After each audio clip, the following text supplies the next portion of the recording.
You must have heard of the communication management and why so it is important and why it is critical for any project to define the communication plan, communication, identify.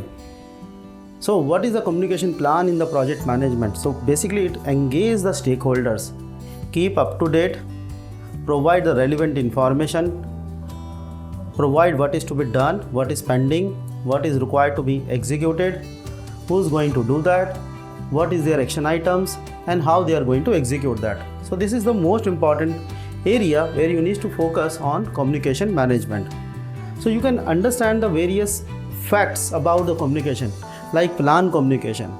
So the plans is an important critical area of any project. You need to focus on communication. So who is required to be done, what is to be done by whom, when they are required to be start their work, what are the tasks and activities are required to be completed.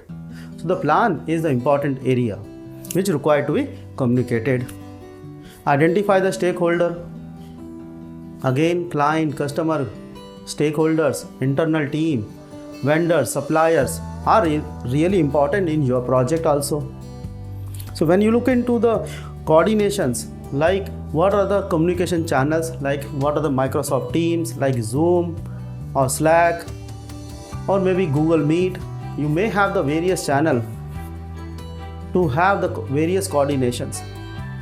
And what are those intervals, like Tuesday afternoon, and what are the reports to be shared, to whom, who's going to send, what they are going to send, how they are going to send, where is they are going to store, why it is required, who are the recipient, whether it is a internal, whether it is a external, whether it is a snapshot, is a record or the progress update. And also it is required to have the update to your progress on your project.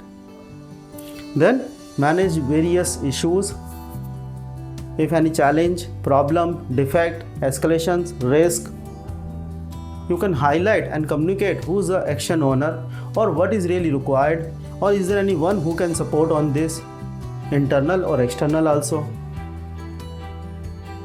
Then definitely managing your clarity between R and R. So what is my role? What is your role? Who is going to perform that? How they are going to perform that? So they should have the clarity. You may have a RACI matrix. Does this being communicated? No or yes? That's a communication importance. Then monitor the effectiveness of your project.